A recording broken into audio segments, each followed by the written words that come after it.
Understanding, On the Brink of, a guide to English idioms.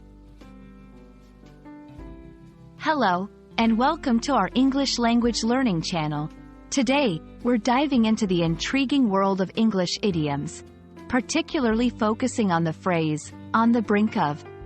This idiom is widely used in both spoken and written English, and understanding it can significantly enhance your language skills. So, let's get started.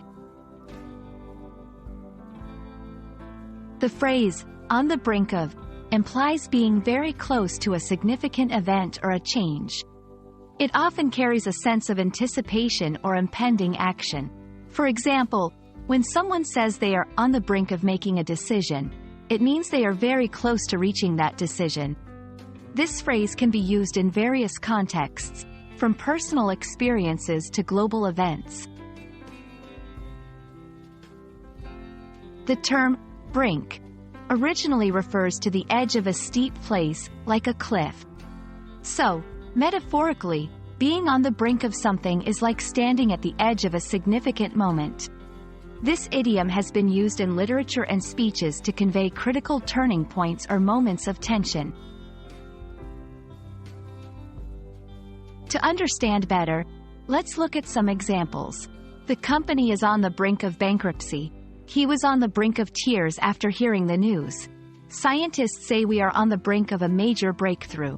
In each of these sentences, the phrase highlights a moment of imminent change or outcome. A common mistake learners make is using on the brink of for situations that are not imminent.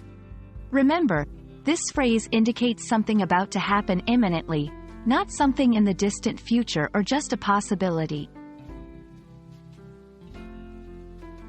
I hope this video clarifies the meaning and use of on the brink of.